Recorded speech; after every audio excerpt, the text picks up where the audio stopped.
Hello, welcome to Tap That MTG, the show where we tell you everything we know about magic that's probably wrong, but fun to talk about. I'm Shauna. I'm Leslie. And today we are so excited to be back with another round of new commander decks that are coming out with the new Returning to Ixalan set that is coming up here right away.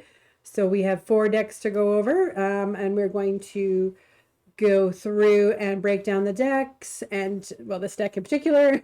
We're going to go through and break it down for you, tell you what's all in there and maybe how to play it a little bit. And if you stick around long enough, we will tell you how to tweak it. Yeah. So without further ado, Leslie, tell us what this deck is and what it's all about. I will. And we are actually in the same room this time. So when we keep looking at each other, it's instead of the camera, that's why.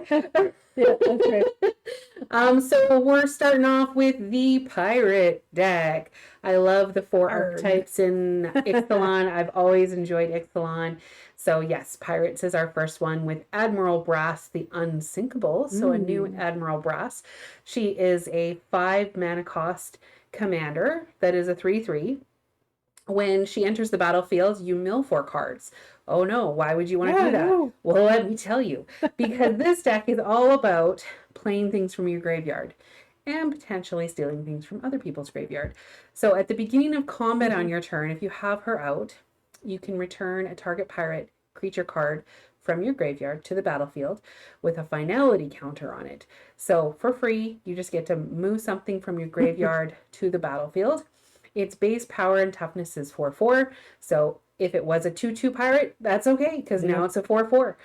It gains haste until the end of turn. So what is a finality counter? Well, a finality counter is basically a little counter that says when this dies, it goes into exile instead of back into your graveyard. Because that would be too powerful to just be able to keep playing them over and over again for free. So when they die, they go back. But the other cool thing about this deck is if you do cast them from your hand as well and they die, now they're in your graveyard and you can bring them back. So you do get to recycle your pirates over again. There's also a secondary recommended commander in this deck, Don Andres, the Renegade.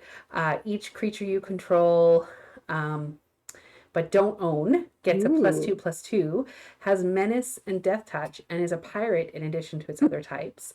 And when you cast a non-creature spell you don't own, create 2 tapped treasure tokens. So that's all about stealing from your opponents in some way, shape, or form. So if you wanted to use him as your commander, you probably want to put a few more cards about with Steely into your... It has to be non-creature too, which is interesting. Yeah, it's very interesting. So that's what this deck is all about. We're going to break this deck down for you a little bit deeper, tell you what each of the cards are in this deck that you might want to think about, how you might want to play it. And if you wait till the very end, you'll find some tweaks that we have suggested for you.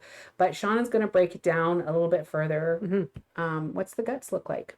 So we like to give you the mana curve for this for the decks. So that is how much of each mana cost is in the deck. So this one has 5 at 0 to 1, 15 at 2, 16 at 3, 17 at 4, 7 at 5, and 3 at 6+. So it's a fairly low, like there's a lot of cards underneath 4. So you don't need a lot of, we talk about ramp or extra mana in this one because you're going to be able to play lots of things. There are 9 multicolored cards, 11 colorless, so your artifacts and stuff, 18 blue, 15 red, 10 black, and then of course there's the 37 lands in there. So that's the color breakdown. And then we've got lots and lots of creatures, lots of pirates, 35 of them, 11 instances and sorceries, only 4 enchantments, 13 artifacts, and then you're, of course, your land. So we also, when we look at these decks, we have a little formula that we like to follow that Wizards tends to follow as well. So I'm going to let Leslie tell you about what that formula is. And So to make any basic commander deck, you got to start with certain types of cards. And so our recommendation is to have about 15 ramp, 15 removal, 15 or 13 card draw, 12 high impact, about 10 that support your overall theme in some way, shape, or form, or maybe alternate win cons, and around 35 lands. Of course, any of these can fluctuate up 2 or 3 depending on where you want to go. You could just do all high impact. That's totally fine. This is just a get you started formula.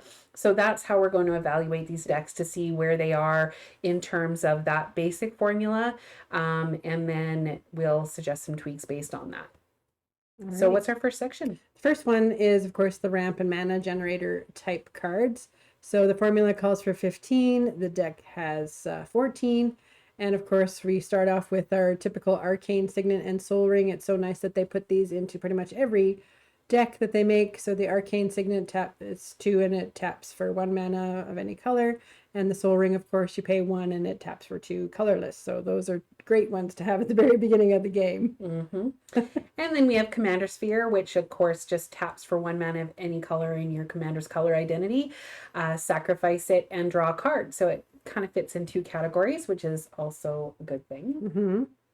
And Wayfarer's Bauble is a little artifact that we like to see as well, that you pay 2 and you can sacrifice it and search for basic land and put it on the battlefield tapped. So it's a good way to get quickly to your land that you need. Yes, and then we have the signets. We have the Dimir, the Izzet, and the Rakdos signet. All of those tap for those specific colors. So Dimir is you pay 1 and you add blue and black. Izzet is for blue and red, and Rakdos is for black and red. So a little bit of color fixing with those signets. Then in this section, we've got something that pirates tend to like, and that's treasure. And treasure actually is very useful as mana because you can sacrifice it and it adds 1 mana of any color. So the first card we have here is Corsair Captain. It's a 2/2 for 2 and a blue, and when it enters the battlefield, you create a treasure token. Plus, he buffs up your other pirates and gives them +1/+1. Mm-hmm. And sticking on the treasure theme, we have Captain Lannery Storm. Mm-hmm. He is a hasty dude for 2. He's a 2/2 for 3. But when he attacks, you get to create a treasure token. And when you sacrifice a treasure token, he gets +1/+0 until the end of turn. So you can swing in. They decide not to block him. And oh, look at that. You had 20 little treasures that you could potentially sacrifice and get +20/+0. Whatever you need those treasures for. I mean, sometimes depends what you want to do. Sometimes you need to. And Malcolm Keen-Eyed Navigator. It's a little 2/2 flying pirate for 2 and a blue. And whenever 1 or more pirates you control deal damage to your opponents, you create a treasure token for each opponent dealt damage. So this gives you a little bit of incentive to swing away to everybody. Mm-hmm. And Pitiless Plunderer is in here as well. Mm-hmm. Whenever another creature you control dies, you get to create a treasure token.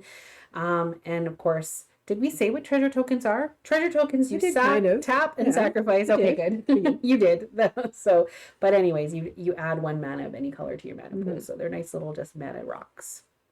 And then there's a new card called Francisco Foul Marauder. This is a fun little bird pirate. A 0/1 for 2 that has flying and it can't block. And whenever 1 or more pirates you control deal damage to a player, he explores. And it has a partner on it as well. So explore is you get to look at the top card of your library. If it's a land, you get to put it in your hand. If it's not, you get to put a counter on that creature that's exploring. Mm-hmm. And you can either choose to put that card on the top of your library or in your graveyard. In your graveyard, maybe, for this pirate deck. Yeah, so this is going to be a flyer that's just going to keep getting bigger and get you some more land, hopefully. Gem Cutter Buccaneer for 4 is a 1/3, and whenever, this one's also a new one. Whenever it or a pirate enters the battlefield under your control, you get to create a treasure token. Now, just playing pirates gets you treasures, which is really good. Treasures you control are also equipment in addition to their other types. So if you decide that you don't need them as treasures anymore because you have so many of them, you can now use them as equipment that gives your pirate +2/+0. And of course, pretty good. Equip is 3. Nice. Unless it's a pirate, then it's 1. Oh, even better. Yeah. Oh my goodness. Okay, Enterprising Scallywag. It's a 2/2 for 2, a goblin pirate.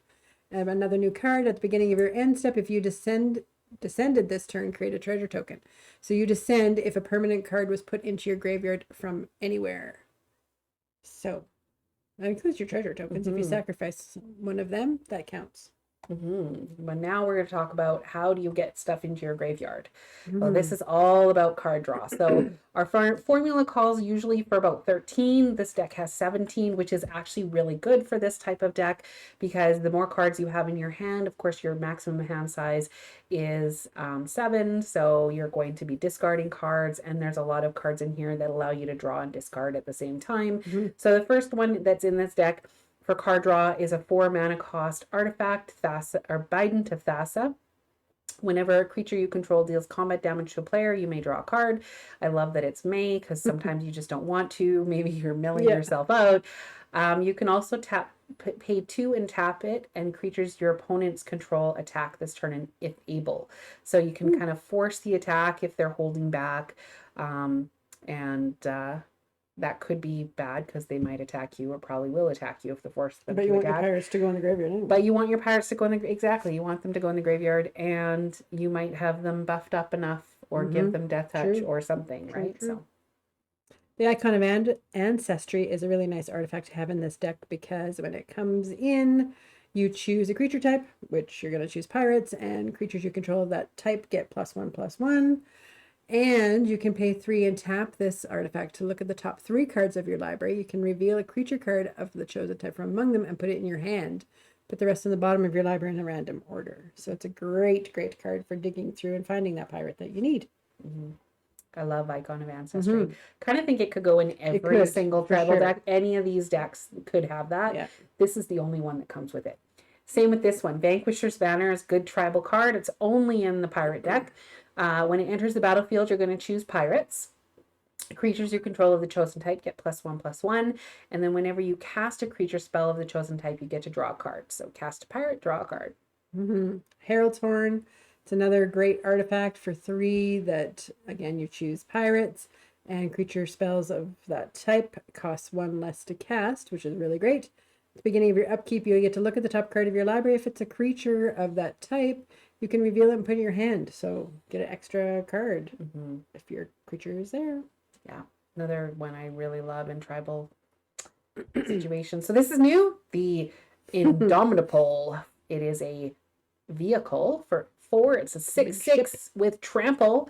Whenever a creature you control deals combat damage to a player, you get to draw a card. You can crew 3, and this one has the ability to cast it from your graveyard as long as you control 3 or more tapped pirates and or vehicles. I think this is the only vehicle in there, so unless you add more vehicles, there won't be any more of those. But you're definitely going to swing and tap those pirates sideways, so you'll be able to hopefully cast it from your graveyard over and over again. There's another cool card called the Grim Captain's Locker.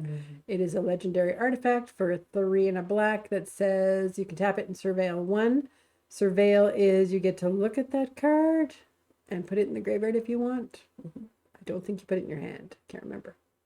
You can choose to put it on top, leave it on top, or put it in your graveyard. Leave it on top or put it in the it's graveyard. like scry with graveyard instead. And then it also has that you can tap until end of turn. Each creature card in your graveyard gains escape for exile 4 other cards from your graveyard. So that's another way to get stuff out of your graveyard if you don't have your commander available to do that for you. Yeah, exactly. Or get your commander out of your graveyard. Yeah. So another new one is Arm-Mounted Anchor. It's an equipment that gains, the creature gains +2/+2 and has Menace. Of course, Menace means it has to be blocked by 2 or more creatures. Whenever a creature deals combat damage to a player, you get to draw 2 cards. Then you discard 2 cards, so getting that stuff in the graveyard that you want in the graveyard. Unless you discard a pirate card, then you only have to do 1.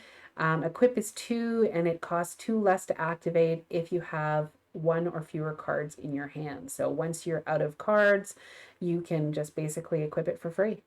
Nice. Then there's another card that makes this a very interesting deck to get. Black Market Connections. It's one of those cards that people can tend to crave, same as the Pitiless Plunder that we saw earlier.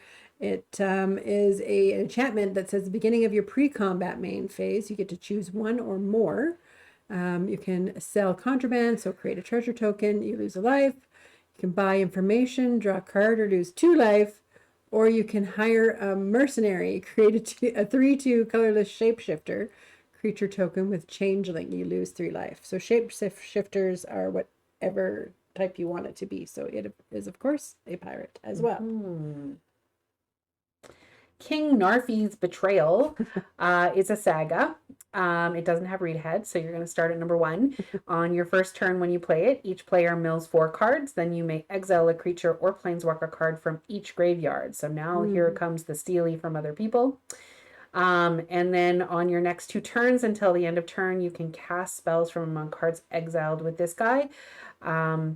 And you can spend, of course, your mana as though it's any color to cast them. So you're going to be able to put stuff that doesn't belong to you out on the battlefield. Prismari Command. It is a good little instant from Strixhaven. It is for 1 and a blue and a red. You can choose 2.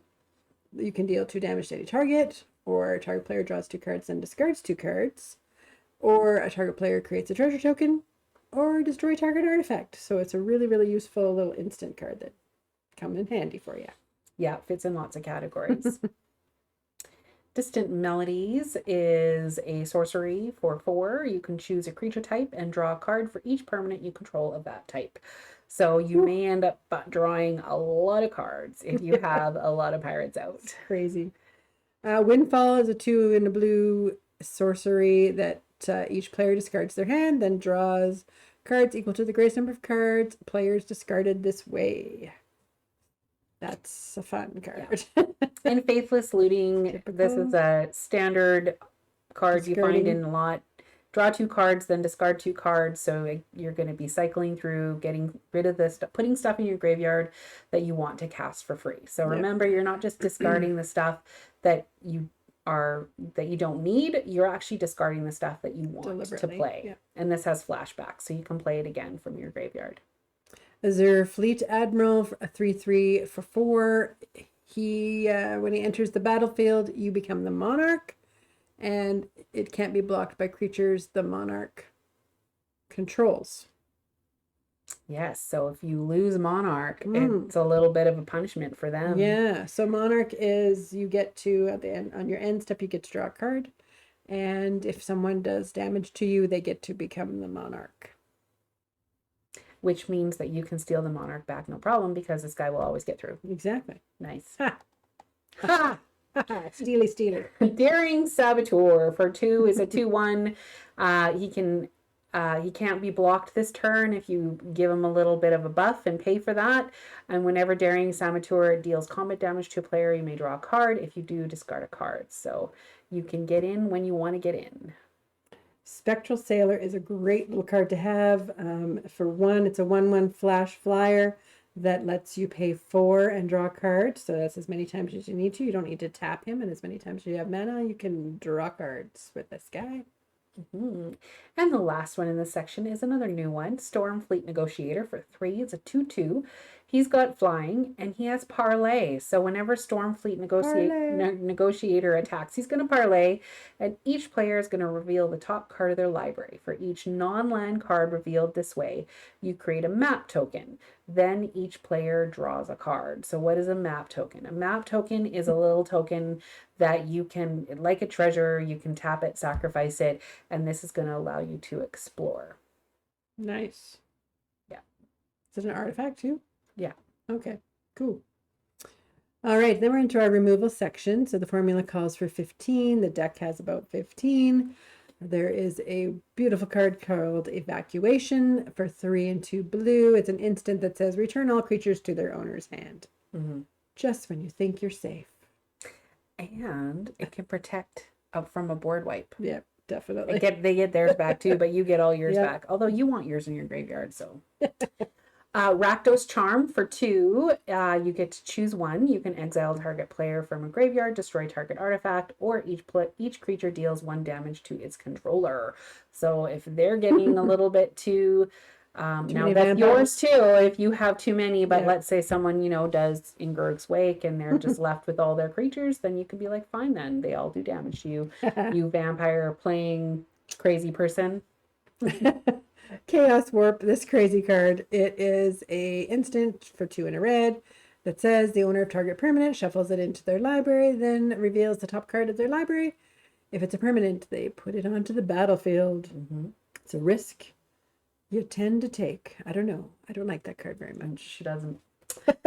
Lethal, she always has to explain it. It's so funny. Every single time it ends up on your plate. Lethal Scheme for 4 is an instant. It has Invoke, which means you can use your creatures to tap for mana. And of course, your black creatures will tap for black. Destroy target creature or planeswalker. Each creature that convoked Lethal Scheme then connives, which means you get to draw a card, then discard a card. If you discard a non-land card, you get to put a 1/1 counter on that creature. So a lot of stuff happening there, but basically destroying a creature and getting some benefits if you convoke. So you do want to convoke with this card. Blood Money is a pretty cool looking card. It's for 5 and 2 black, though, that says destroy all creatures. For each non-token creature destroyed this way, you create a tapped treasure token. Woo! Blood Money is right. Yeah, can't use it the first turn, I suppose. Oh my goodness. Blasphemous Act for 9, 8 and a red. Yeah. This spell costs 1 less to cast for each creature on the battlefield, though, so that's theirs and yours. Yeah. And then it deals 13 damage to each creature, so it's a nice little board wipe when you need it. That's what it does. Feed the Swarm. It's a handy dandy little sorcery for 1 and a black that says destroy target creature or enchantment an opponent controls. You lose life equal to that permanent's mana value. Life. Amphin Mutineer for 4 is a 3/3. Salamander. He's a salamander pirate. When he enters the battlefield, you get to exile up to 1 target non-salamander creature. That creature's controller creates a 4/3 blue salamander warrior creature token instead. So get rid of their big dinosaur or whatever craziness that they have, or their thing that is making all of their merfolk unblockable. And then it also has Encore, so you can exile it from your graveyard, and each opponent creates a token copy that attacks that opponent this turn if able. They gain haste, sacrifice them at the beginning of the next end step, activate only as a sorcery. So basically for 1 turn, you're going to exile it and get copies that then go ahead and attack your opponents. Yeah. Oh, brother. Then we're on to Warkite Marauder. This is a fun little pirate from the first Ixalan stuff. It is a 2/1 flyer, and when it attacks, target creature defending player controls loses all abilities and becomes 0/1 until end of turn. And Grass Marauders, exactly. 5. So for 7, a 5 and 2 red is a 4/4. If a source you control would deal damage to a permanent or player, it deals double that damage to a permanent or player instead. And I love that this one is a source, so it could be an instant, a sorcery, it could be 1 damage from sacrificing a treasure, whatever it is, it's double. Mean. Captivating Crew. It is a 4/3 for 4 that says you can pay 4 and gain control of target creature and opponent controls until end of turn. Untap that creature, it gains haste until end of turn. Activate this only when you can do sorcery. So steal. Steely, another steely card. Coercive Recruiter for 5. He's just like, come play on my team. He's a 4/3. Yeah, well, whatever you need to do, Shauna. Whenever Coercive Recruiter or another pirate enters the battlefield under your control, you gain control of target creature until the end of turn. So this is like other pirates coming in also steal target permanents from other people until the end of turn.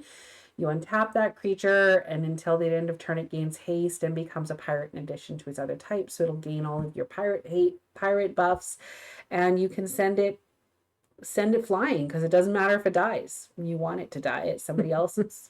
Yep. Then the lovely Hostage Taker for 2, a blue and a black. It's a 2/3. When it enters the battlefield, exile another target creature and opponent controls until the Hostage Taker leaves the battlefield, and you can play that card and keep it if you want from your exile, if you want to. It's crazy. All these. Yeah. I Yeah. used to hate that card I in used Standard. to hate that card too. It's like, oh, dang you, shut up. Merchant Raiders for 4 is a 2/4. When it or another pirate enters the battlefield under your control, you get to tap up to one target creature. That creature doesn't untap during its controller's untap step for as long as you control Merchant Raiders. So now you just start continually tapping, because when your other pirates come in, it's going to tap. So as long as you can protect Merchant Raiders, their stuff is going to stay tapped. Rude. Yeah. Then a new card called Broadside Bombardiers. Looks like some goblin pirates here. It has menace and haste, a 2/2 that has boast. You can sacrifice another creature or artifact, and it deals damage equal to 2 plus the sacrifice permanent's mana value to any target. So, yeah. So how does that work with treasures then if you use It the doesn't. treasure? Treasures have no mana value. So that would just be 2 for a treasure. Yeah. So high impact is our next section. We didn't find that there was a ton of stuff in this deck that was super high impact. It all works together. It's a decent It's a deck. synergy kind of deck. It's a synergy kind of deck, but nothing's like this will win you the game. I think you need the combination of all of it, which will make it a trickier deck to play. So if you like more tricky things, then this might be for you. But anyways, those 5 start with the Direfleet Ravager for 5. It's a 4/4 with menace and death touch. When it enters the battlefield, each player loses a third of their life rounded up. So that's a strong high impact start. Yep. Hold on to your butts. Admiral Beckett Brass, a 3/3 for 1 blue, black, and red. This is the version of her that lets other pirates get +1/+1. And at the beginning of your end step, you gain control of target non-land permanent controlled by a player who was dealt damage by 3 or more pirates this turn. So she is going to help you steal more stuff. Beckett Brass. And Zara, Renegade Recruiter, for 5. We just have all these pirate recruiters out there. She's a 4/3 with flying. And when she enters the battlefield, you get to look at defending player's hand. You put a creature card from it onto the battlefield under your control, tapped and attacking. That player or planeswalker, tapped and attacking that player or planeswalker. And then you return that creature to its owner's hand at the beginning of the next end step. So that gives them a hard choice, because if they block, they don't get it back. If they kill their creature, they don't get it back into their hand, or they take the damage. The likelihood is they're just going to take the damage, so you get some free damage in there. It does go back to their hand, but that's, I think, a super fun way of doing some stealing. And Breaches Brazen Plunder, 3/3 for 4. It has menace, and whenever one or more pirates you control deal damage to your opponent, you get to exile the top card of each of those opponent's libraries. You may play those cards this turn, and you may spend mana as though they're mana of any color to play those cards. Yeah. So there's your stealer. More stealing. And we already talked about this guy, and he definitely takes advantage of the stealing, so I'll just go over him again real quick. Don Andres the Renegade for 4. He's a 4/3. Each creature you control but don't own gets +2/+2, has menace and death touch, and is a pirate in addition to its other types. So whenever you cast a non-creature spell you don't own, create 2 tap treasure tokens. So all of this stealing from other people's hands and graveyards and stuff like that, those creatures will automatically have those if he's out on the battlefield. Yeah. Then we're on to the other cards that go with the theme or that can help your win condition. So this deck has, a formula calls for 10. The deck has about 11. And of course, with this deck, as we were saying, it's kind of a synergy deck, so you probably need these more than normal. And so the Shared Animosity is our first one. It's a little enchantment that is for 2 and a red that says whenever a creature you control attacks, it gets +1/+0 until end of turn for each other attacking creature that shares a creature type with it. So the more pirates you're attacking with and have out, the bigger they're going to be. Yeah. And we will also say that a lot of stuff makes it into this category, not necessarily because it's a bad card. Some of them have the potential to be very high impact, but they have conditions applied to them. So really, this one depends on the number of pirates you actually have out. So it could be none. So Port Razor, when Port Razor deals combat damage to a player, untap each creature you control. After this combat phase, there is an additional combat phase. It can't attack a player that has already attacked this turn, just this guy. So he is, he's going to have another turn to attack. And then we have the Time Stream Navigator. This is a fun pirate as well that has Ascend. So that is if you control more than 10 permanents, you get the city's blessing. And if you, so this one you pay 2 and 2 blue and tap it to put it on the bottom of its owner's library and take an extra turn after this one. And you can only do that if you have the city's blessing. So getting extra turns with pirates is a really good thing because you want to swing lots and lots and lots. And Fathom Fleet Captain is another one with Menace. When it attacks, if you control another non-token pirate, which you will, you may pay 2. If you do, you create a 2/2 black pirate creature token with Menace. So you're just going to keep paying 2 to just get 2/2 pirates. Yep. Direfleet Daredevil. It's another fun pirate from previous Ixalan. That's a 2/1 with first strike, which is really great. And when it enters the battlefield, exile a target instant or sorcery card from opponent's graveyard. You may cast it this turn and may spend mana of any color to cast it. So basically there's your one that you're going to steal that's going to help with that other commander dude. Nice. Another steely one. Kari Zev, Skyship Raider. She has a nice friend that everyone wants to have. She is a 2 mana cost 1/3 with first strike and menace, but when she attacks, you get to create a Ragavan. A legendary 2/1 red monkey creature token. Ragavan enters the battlefield tapped and attacking, and you exile it at the end of combat. So Ragavan's just going to keep coming back and keep attacking. He's just a fierce little monkey. Then we have Departed Deckhand, a 2/2. When it becomes the target of a spell, you have to sacrifice it, and it can't be blocked except by spirits. So that could be interesting. And you can pay 3 and a blue for another target creature you control can't be blocked this turn except by spirits. So this is a great way to get those pirates in for some damage because you don't have to tap. You can pay that as many times as you need to. And we have another spirit pirate, Ghost Ramirez de Pietro. He can't be blocked by creatures with toughness of 3 or greater. And whenever Ghost of Ramirez deals combat damage to a player, you get to choose up to 1 target card in a graveyard that was discarded or put there from the library this turn, and then put that card into its owner's hand. So this will be one that you want to use when you put stuff into your graveyard from your hand this turn. And so there's some timing that is required with that, which is why it's in this section. And Siren Storm Tamer, it is a little 1/1 flying that you can pay 1 and sacrifice it to counter a target spell or ability that targets you or a creature you control. And a new one, Skeleton Crew, for 4 is a 3/3. Each other creature you control that's a skeleton or a pirate gets +1/+1, so it's a nice little lord. And whenever 1 or more creature card leaves the graveyard, you create a 2/2 black skeleton pirate creature token. So now when you're casting them from the graveyard, you're also getting a skeleton pirate. And you can pay 6 and return Skeleton Crew from your graveyard to the battlefield tapped. So that might be one that you don't want to use the commander's ability for. You want him to keep going to the graveyard because if he comes back with a finality counter, then he'll be exiled and you won't be able to bring him back. So.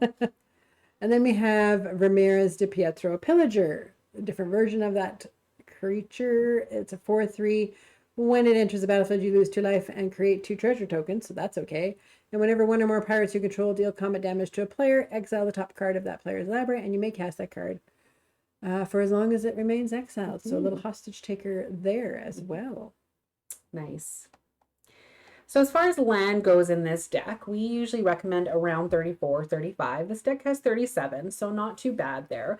We did want to note a couple lands that you might want to be aware of, because I think a lot of times, at least myself, I always forget that I have land that can do stuff. Yep. So the Desolate Lighthouse, you can draw a card, then discard a card. The Sanitarium, each player draws a card, then discards a card. So again, helping with some of that drawing. The Drown Yard, target player mills 3 cards. You're probably going to choose yourself for that. Then, of course, the port of Carfell. You can pay a bunch of mana and sacrifice it and mill 4 cards, then return a creature card from your graveyard to the battlefield tapped. Ooh. So get something back using your land.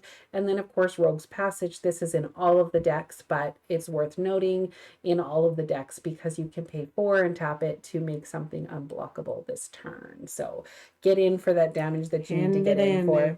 She's killed me with that before. Yeah, and I mean, there's some things that when they do combat damage too, that something happens. Yeah, so, especially this deck. Yeah. So yeah.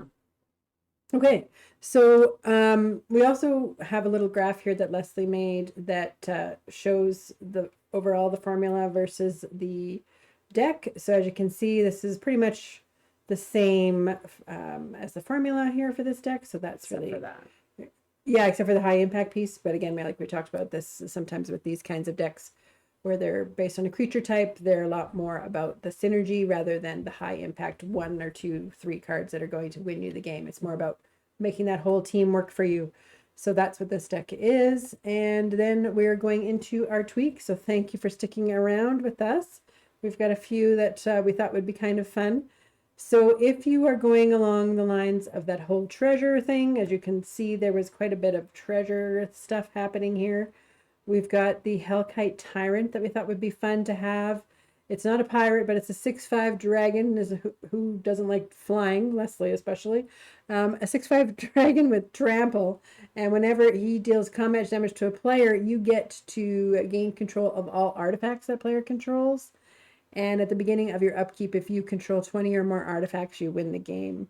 So between the artifacts you've stolen with this guy and all the treasures, you could very potentially have 20 or more artifacts. It's a nice little win condition to add there. It's fun. And then Revel in Riches is similar to that. It's a 5 mana cost. Whenever a creature an opponent controlled dies, you can create a colorless treasure artifact creature token. So you're going to get treasures and you can use them, or at the beginning of your upkeep, if you control 10 or more treasures, you win the game. Yeah. And then, of course, going along with that whole treasure theme, there's people that know about the Dockside Extortionist. It's a very expensive card, a 1/2 little goblin pirate that when he enters the battlefield, you create X treasure tokens, where X is the number of artifacts and enchantments your opponents control. So yeah, that could potentially help with that whole treasure winning kind of game scenario if that's what you wanted to do. Yeah. And then Cutthroat Negotiator kind of supports our stealing theme if you wanted to go more heavily into that. So 2 and 2 red for a Cutthroat Negotiator. He has Parlay, and when he attacks, each player reveals the top card of their library, and for each non-land card revealed this way, you create a tap treasure token. Oh no, it's not stealing. Sorry, I read the first sentence and was like, oh, we're gonna get to steal. No, read the whole card. We did so many tweets, we don't remember. Then each player draws a card. So everyone gets to draw a card, which is nice. People might like you for that, but you're going to gain some more treasures to help with that treasure theme. And then we have a good little pirate just to have on board here is the little Dire Fleet Poisoner. It's a 2/2 with flash and death touch. And when it enters the battlefield, target attacking pirate you control, gets +1/+1 and gains death touch till end of turn. So it's a good little surprise attack. Especially with your pirates, they're not very big, and you're going to want to get in and deal some damage and stick them in their face. Stick them up. Ember Wild Captain for 4 is a 4/2 Jin pirate. And when he enters the battlefield, you become the monarch, which means at the end of your turn, you get to draw an extra card. And whenever an opponent attacks you while you're the monarch, it deals damage to that player equal to the number of cards in their hand. So that might slow them down a little bit. Nice little pirate that stops them in their tracks. Anyway, Deadeye Tracker for 1. He's a human pirate. This takes advantage of some exploring. So you can pay 2, exile 2 target cards from an opponent's graveyard. So there's a little bit of removal there. Getting rid of that thing that they might want to bring back. And then Deadeye Tracker Explores, which again means that you get to reveal the top card of your library. If it's a land, you put it in your hand. Otherwise, you put a 1/1 counter on this dude.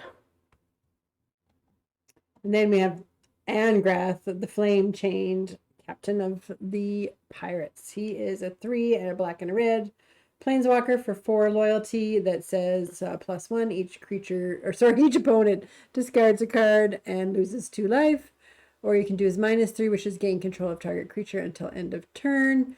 And untap it. It gains haste until end of turn, and then you get to sacrifice it at the beginning of the next end step.